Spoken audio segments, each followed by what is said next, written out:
Assalamualaikum warahmatullahi wabarakatuh dan selamat pagi. Jadi pada video kali ini Kapten Gapi akan membahas pembuktian secara matematis perhitungan 1 mil laut sama dengan 1852 meter. Jadi langsung saja kita mulai. Ada dua pembuktian. Yang pertama, jarak dari ekuator bumi ke kutub utara atau selatan adalah 10.000 juta meter, sehingga jarak dari kutub ke kutub yang sama adalah 4 kali 10.000 juta, sama dengan 40.000 juta meter. Bentuk bumi bulat sama dengan 360 derajat, di mana 1 derajatnya itu sama dengan 60 menit. Sehingga 1 mil laut dapat ditentukan sebagai berikut. 1 mil laut sama dengan 40.000 juta meter dibagi 360 dibagi 60. Sehingga hasil yang didapatkan adalah 1851,851 atau dibulatkan menjadi 1852 meter.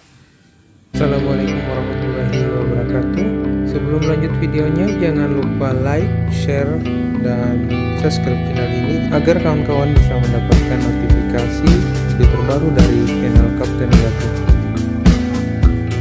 Jika ada saran dan pertanyaan, bisa komen di kolom di bawah.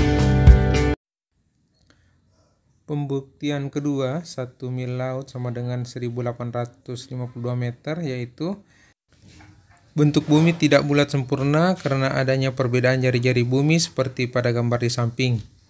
Namun disepakati jari-jari bumi dirata-ratakan menjadi 6.371 km atau sama dengan 6.371.000 meter. Menggunakan rumus keliling lingkaran yaitu 2πr, maka 1 mil laut ditentukan sebagai berikut. 1 mil laut sama dengan 2πr dibagi 360 dibagi 60 sama dengan 2 kali 3,14 dikali 6.371.000 dibagi 360 dibagi 60, dan hasilnya adalah 1852,309 dan dibulatkan menjadi 1852 meter. Jadi untuk pembuktian 1 mil laut sama dengan 1852 meter terbukti. Dan mungkin cukup sekian video pada kesempatan kali ini. Assalamualaikum warahmatullahi wabarakatuh.